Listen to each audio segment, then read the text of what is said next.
Hi,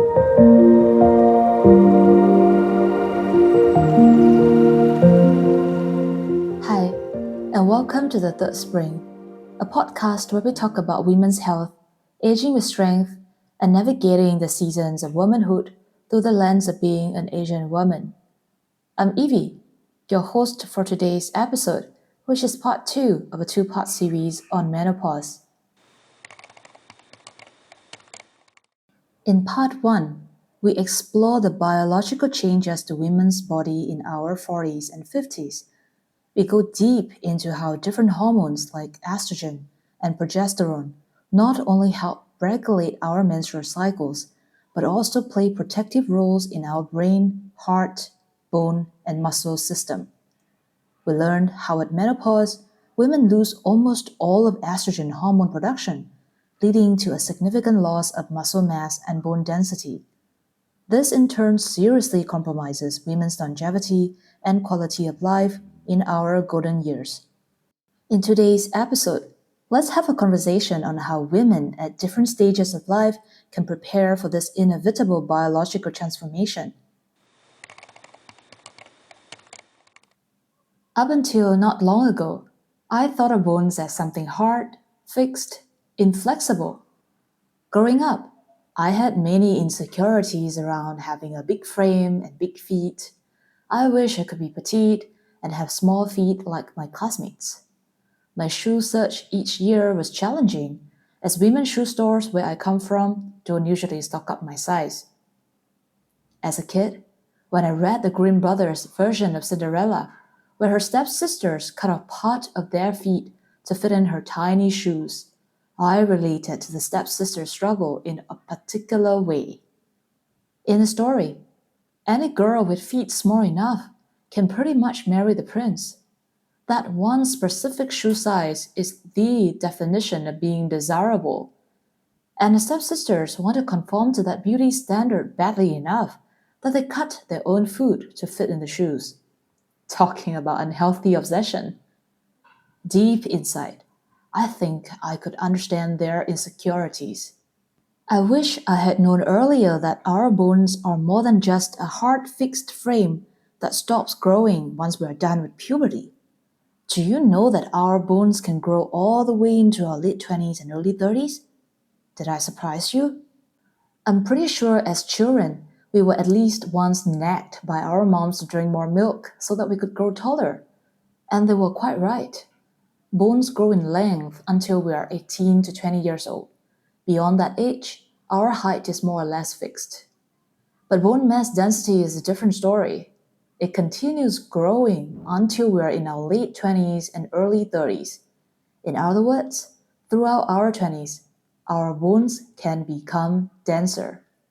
Why does it matter, you may ask? Imagine our bones are like the frame of a house. Bones with low density are like the candy house that Hansel and Gretel encounter in the woods. You know, the Grimm brothers fairy tale where an evil witch builds a candy house to lure children there. The house is made of brittle candy, chocolate, and sugar, which is weak and flimsy enough for unsuspecting children to bite off chunks of it. Bones with high density are like stone castles. They are strong, stable, and resilient against external forces, very hard to break. By late 20s and early 30s, our bones will be the densest they can ever be. After that, bone density will start to plateau and then decline. That means if we don't maximize our bone density potential when we can, in our 30s, we start losing bone density from a less than ideal starting point. And at menopause, we will lose even more. Remember, we can lose 20% of our bone mass within the first 5 to 7 years of menopause. Loss of bone mass means weaker, more brittle and breakable bones. We would be more prone to fractures that are very hard to recover from. As a result, our quality of life and independence in old age can be significantly compromised. Who wants that? To my audience who is in their 20s and early 30s, you have a once-in-a-lifetime opportunity to grow your bones to the densest they can ever be. To my audience members who are more than 30 years old, Especially ladies who are in perimenopause and menopause, your priority should be to counter the loss of bone mass. So for the next section, pull out your note-taking app or a piece of paper, note this down and share it with other important women in your life. There are two things you need to pay attention to. One is to give your bones enough building blocks. Two is to give your bone enough stimulus. Firstly, your bones' building blocks are calcium and vitamin D. If your bones make up the frame of a house, calcium is the bricks, and vitamin D is like the construction worker with a blueprint of where to lay the bricks. You need both in order to build bones. We get calcium from food, and the recommended daily intake is 800 milligrams of calcium for adults aged 19 to 50 years old. Pregnant and breastfeeding mothers, as well as adults aged 51 and above, need a higher intake of 1,000 milligrams per day. This is a recommendation from Singapore's Health Hub, which I'm going to link in the episode description for those who want to find out more. When I see these numbers, 800 milligrams and 1,000 milligrams, my first question is, how do I make sense of these numbers? What kind of food to eat and how much? I'm sure many of you will ask the same question. I got you. I've done the math. To help you visualize, 800 milligrams of calcium a day roughly translates to having a 250 ml glass of low-fat milk and some calcium-enriched bread for breakfast. Then, having a canned sardine as part of lunch, ending off with 100 grams of broccoli as part of dinner. I don't know about you, but I'm not a fan of measuring my food. It takes away all the joy of eating. If you're lazy just like me, what we can do is to identify a few calcium-rich food that we like, say low-fat milk, yogurt, broccoli, almonds, etc. Go to the Health Hub website linked in the description for some inspirations on calcium-rich food. Then anchor our meals with 1 to 2 calcium-rich food per day. For example, have milk for breakfast, or have milk with your morning coffee. Then include some leafy green vegetables for lunch and dinner. Many leafy green vegetables are good sources of calcium, although the amount varies. For those who want to measure portions accurately, check out the Health Hub link in the description. But if you want to keep it simple, just focus on including a wide range of leafy green vegetables in your meals and rotate them. If you are pregnant, breastfeeding, or above 50 years old, since your calcium need is much higher, it is worth checking with your doctor to see if a calcium supplement will be beneficial for you. Enough about calcium. How about vitamin D? Vitamin D is produced when UVB rays from sunlight hit our skin. There is a common perception that since Singapore and many Southeast Asian countries have such sunny weather, most people here should have enough vitamin D. This is wrong. The 2010 National Health Survey in Singapore found that 40% of Singaporeans were deficient in vitamin D, while another 8% were very deficient. That's almost half the population being vitamin D deficient. I just found out recently from a blood test that I am vitamin D deficient myself, which shouldn't have surprised me given the national statistics. The fact that we generally avoid the sun for the fear of heat, tanning, and sunburn, as well as the use of sun cream contributes greatly to this trend. Luckily, we don't need a lot of sun exposure to get enough vitamin D. 5 to 30 minutes of sun exposure on arms and legs twice a week is enough for the body to generate vitamin D sufficiently. The best time to do it is between 10 a.m. and 3 p.m. To keep it simple, have short morning walks. Take outdoor routes to get lunch or coffee during lunch break. Not only do you get more vitamin D that way, but it is also an opportunity to incorporate physical activity into your daily routines. Quick recap. Calcium and vitamin D are important building blocks of bones. We need 800 to 1,000 milligrams of calcium intake a day, as well as 5 to 30 minutes of sun exposure twice a week for strong bones. Let's move on to the second factor of bone health, giving bones enough mechanical stimulus.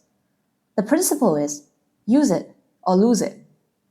When we move around like walking, running, jumping, lifting weights, our muscles pull on the bones and our feet strike the ground. This creates mechanical forces that stress the bones.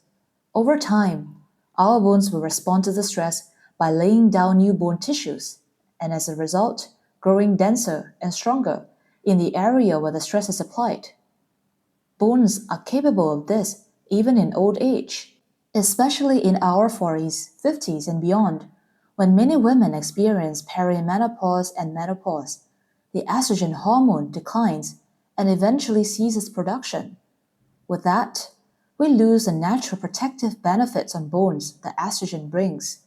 All the more reason to stimulate our bones by placing stress upon them and by signaling to them that they still need to literally pull your weight. Contrary to popular beliefs, if our moms, grandmas, or we ourselves are already suffering from osteoporosis, also known as the condition of brittle bones, it is not too late. We can and should do appropriate physical activities, specifically weight-bearing exercises. These exercises require us to move our body against gravity and therefore forcing our bones and muscles to support our body weight to counter the loss of bone mass density. Okay, so weight-bearing physical activities are important to bone growth, but resistance versus cardio training, which is better for bones? Examples of weight-bearing resistance training are squats, deadlifts, lunges, the kind of exercises that you see people do at the gym. And weight-bearing cardio exercises can be brisk walk or running. Please note that swimming and cycling are not weight-bearing because the body does not have to support its weight against gravity during these activities. The disclaimer that I have is both resistance and cardio training are important in a healthy lifestyle as they serve different training purposes. But when it comes to stimulating bones specifically, resistance training gives you more bang for your buck. Let me explain this by comparing running, which is a cardio exercise, with squat, which is a resistance training exercise. Both of them have lots of impact on the lower body. When you run, your body weight hits the ground and the ground pushes back. These external forces are really high. They can go up to 2 to 3 times your body weight. They mainly stimulate the shin bone and the thigh bone. However, they don't significantly load the spine or the upper body. As your feet strike the ground, the forces are quick and unidirectional. Most of the time, the direction is vertical only. They don't also progressively increase because it's just your body weight. On the other hand, when you perform a squat, especially with added weights, you place a sustained compressive load on the thigh bone, pelvis, and spine. Very importantly, squats, like many resistance training exercises, create internal forces where the working muscles pull on the nearby bones, which generate very targeted stress. The stress is placed right at where the bone stimulation is needed, especially in high-risk fracture areas like spine and hips. The magnitude of the stress can also be progressively increased by adding more resistance. Depending on the movement, we can create stresses in multiple directions instead of just the vertical direction observed in running. In addition, resistance training strengthens muscles, which reduces risks for falls. I know to some of us, the idea of resistance training is really intimidating. It is expensive to get a personal training service or a gym membership. And then, if you want to train on your own, you don't know what you're doing. You don't feel motivated enough. It is hard to build a new habit. And I get it. These concerns are valid. And I'm not going to minimize any of them. I've been there myself. What I hope to achieve is to help you understand the tremendous benefit that resistance training brings to our bone health so that you have a reason why you want to do it, so that you can make an informed decision about your training. Of course, if you are really uncomfortable with resistance training, weight-bearing cardio exercises are still going to benefit your bone health significantly compared to no exercises at all. Brisk walks or runs are still better than a sedentary lifestyle.